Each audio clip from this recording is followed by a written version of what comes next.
I'll try and be quick, but I think we've got about 30 more minutes, so we'll try and leave some time for questions. Um, this is going to be hopefully helpful for both the co-owners and for agency staff. And I know there's a lot of folks from LGE and LGA on, so hopefully some of this stuff will also be resonating with you all. I built this really, like I said, in two parts. And so I'll kind of walk through that really quickly. Part one is going to be really for the co-owners.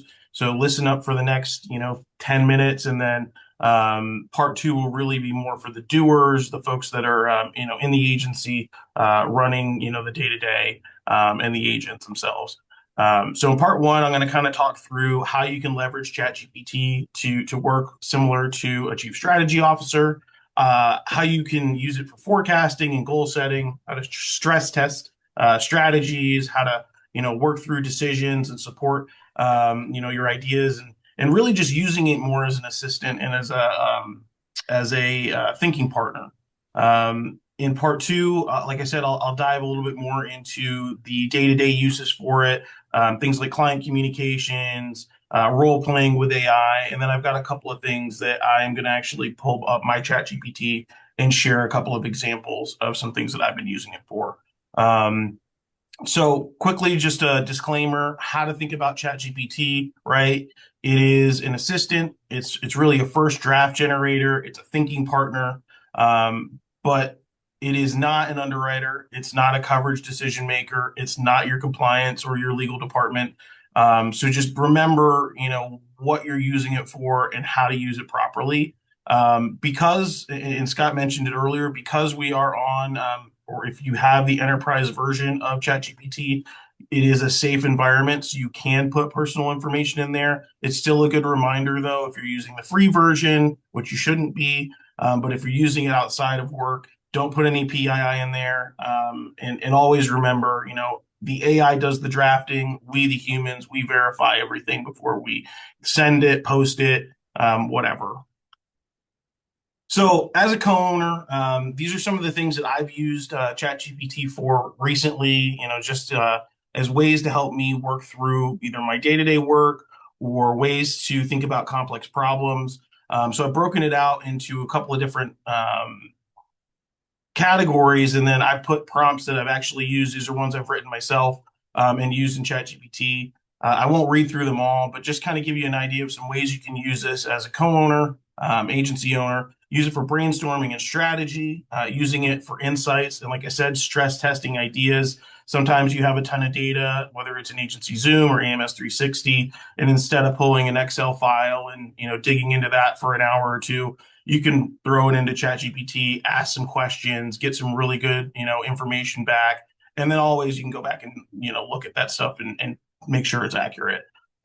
Same thing with the sales forecasting. I've been using it in agency Zoom, pull my reports out of agency Zoom, analyze that data, give me some goals that we can work from, and then go ahead and update the goals in agency Zoom for each one of my staff members.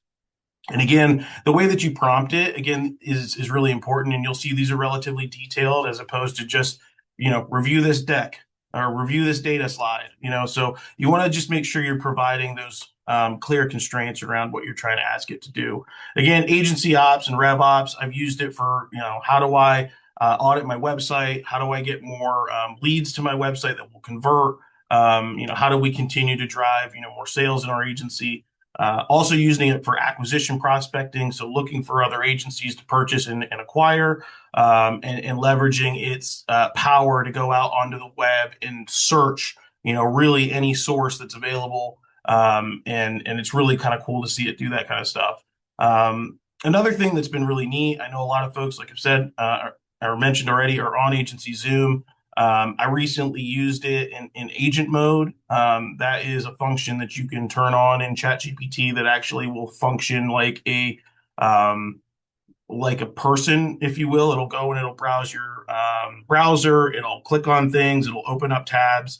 And in this case, I used it to review all the automations that we had in agency Zoom, make sure that they were as clean as possible, make sure that what we were sending out had a good cadence, all that good stuff. So again, a cool way for you to use that and be creative with it. And again, I'm hopefully trying to show you that it's more than just, read this document or, send this email. There's a lot of ways you can use these tools if you're being creative with it.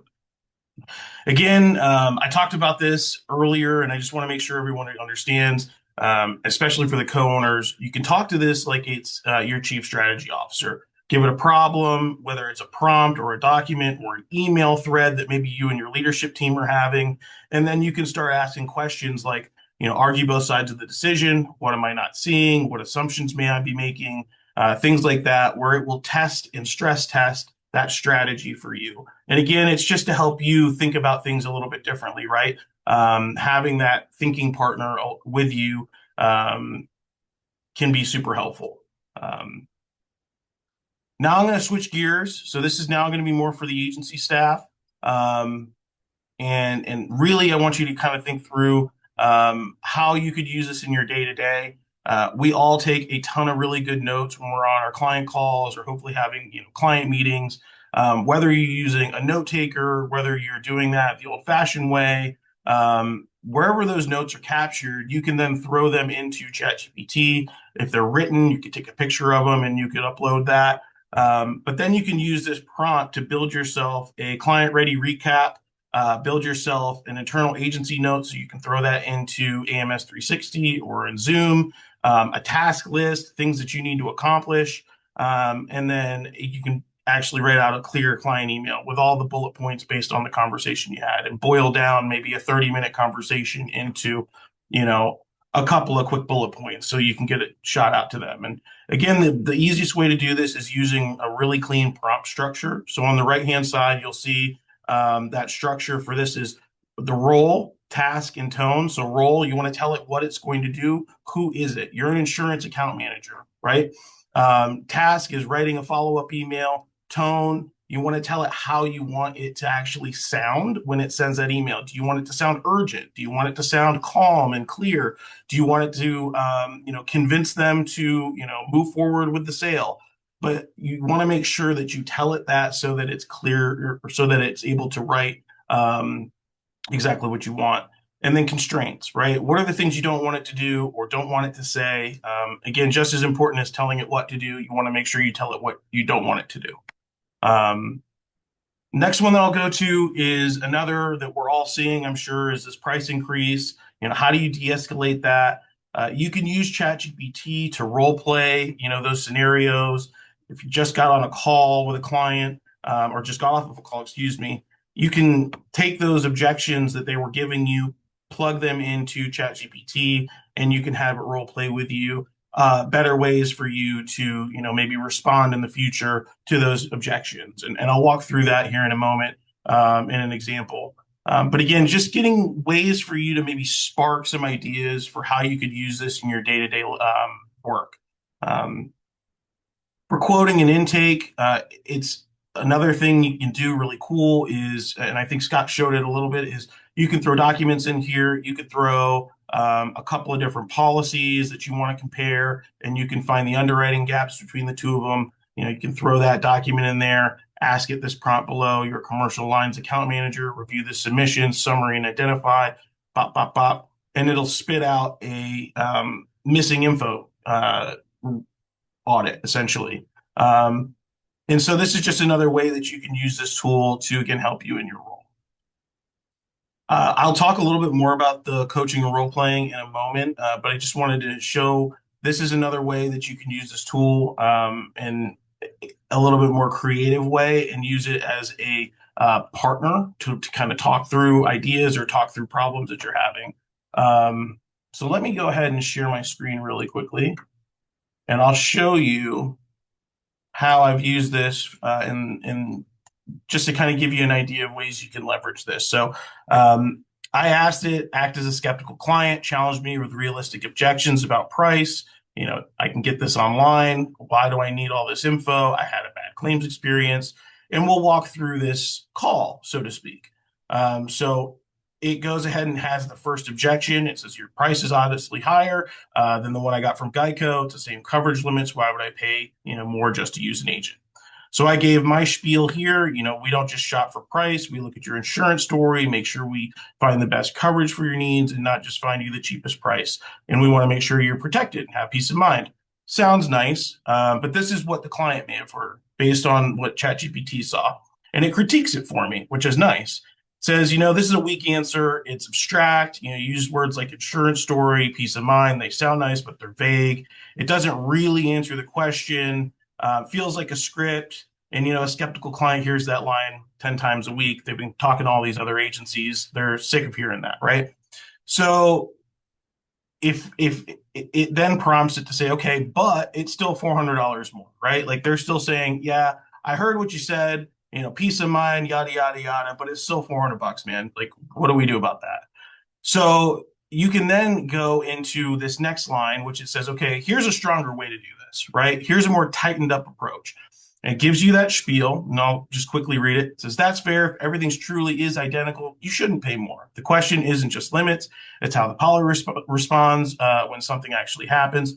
For example, the Geico quote you received has ACV on the roof after 10 years and 2% wind deductible. That alone could mean a $6,000 difference out of pocket in a claim. Now it's creating a wedge. Now it's making me the advisor and making Geico look like they aren't going to be the ones that can help them if something happens. And again, this is where it's improving our talk scripts, right? And that's really nice. So then the next thing is okay, I could just get this online. I mean, no offense. I could just go online and find this in 10 minutes. What do I need an agent for?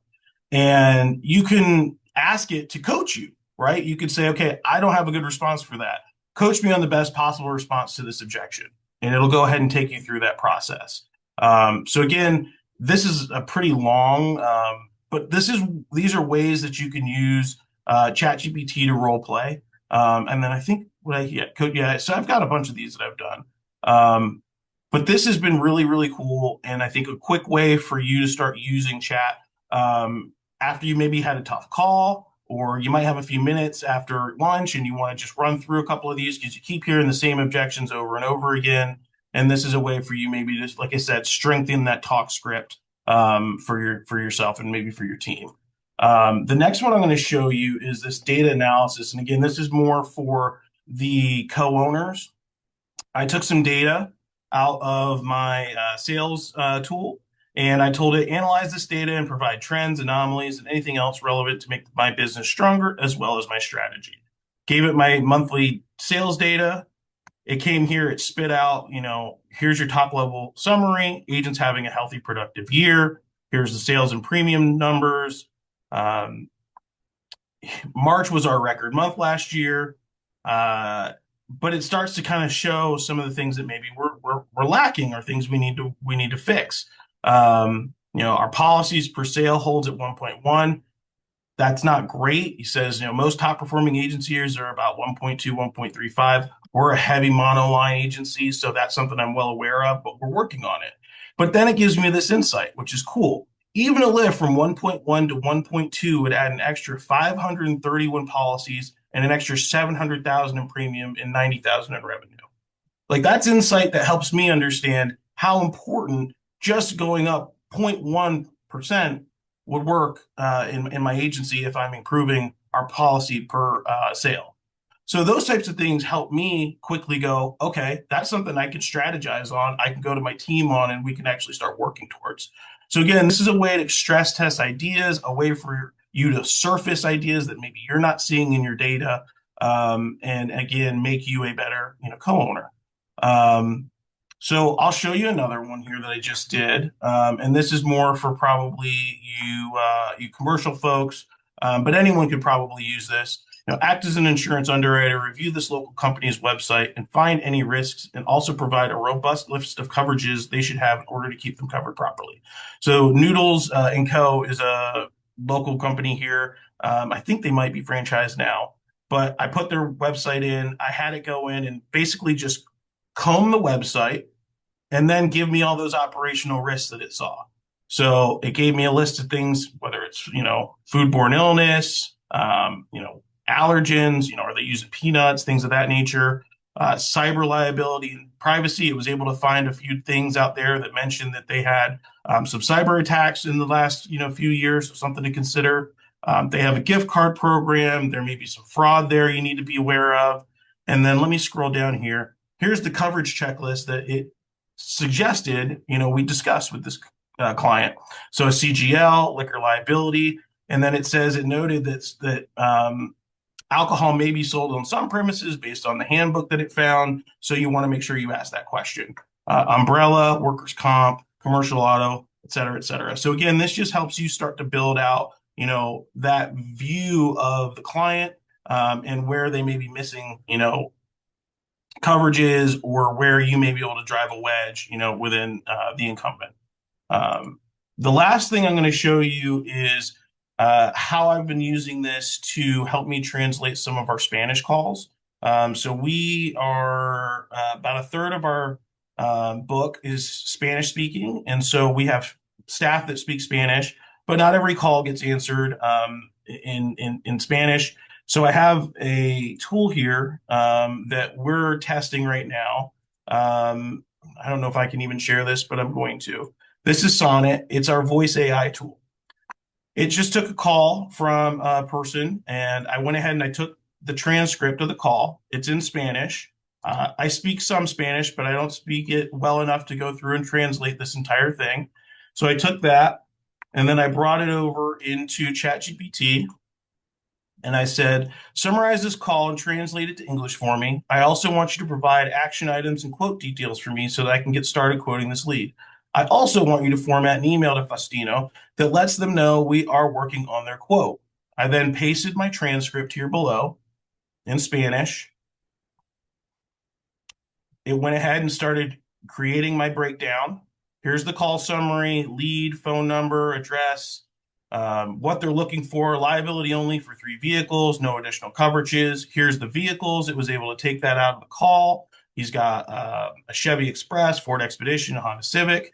He has high buying intent. He's ready to buy in today. He wants to come into an office. That's great. I need to call this guy. And then it went ahead and translated everything down for me in a nice condensed version. And then here's my professional email that I can send to him. And here's something cool. I can now click send email. And if you have your Outlook connected, it will go ahead and open up your Outlook, and it'll have that email ready to go. All you need to do is plug in the email address. If it had the email address in the call, it would probably plug it in for me too, but it didn't get it. So again, it's got the email here. Our team's reviewing the details, ... And then I just need to come in here and change my phone number. So boom, I'm done. I've written my email to the client, and we're on our way. So that's a really cool way and use case, again, that you can start using these tools to help you be more effective, help you do things you couldn't do in the past. I probably wouldn't have been able to handle this email. I would have had to send it to somebody who in my team spoke Spanish, but now I can work on these and feel confident. So this is, again, just the ways you can use these tools, hopefully to spark some ideas for you folks. I'm going to wrap it here. So here's kind of my ask to everybody, over the next 7 days. If you didn't do or learn anything from what I just said, the one thing I want you to do is steal the structure here over on the left-hand side. This is the easiest way to write good prompts and get the most out of ChatGPT. Tell it what role it's going to play, give it a task, give it context, tell it what output you want it to be in. Do you want it to output it in a Word document? Do you want it output it as an email? Do you want it output it as a Excel file, or whatever it may be? And then constraints. Remember, if you tell it what to do, you want to just as easily tell it what not to do, because that helps you get better outputs. Another thing I would just say for everyone, try and pick one of these use cases. This is just like working out. If you don't exercise these muscles, you're not going to get, good at using these tools. You're not going to like using these tools. So try picking one of these, whether it's the service recap email prompt or the sales prompt, and try them this week, and try and see if you can, start getting some value out of these tools. Same thing for co-owners. Go ahead and start stress testing some of your ideas. You may have a current, decision that's, burning that you really want to think through. Throw it into ChatGPT, have a conversation with it, and think through that problem with your thinking partner. And again, like I said, if you only use this once, it's not going to change anything. But if you do use it weekly, it will. It'll start to add value to your processes. So that's all I have. I'm going to go ahead and stop there, and I'm sure there's questions. So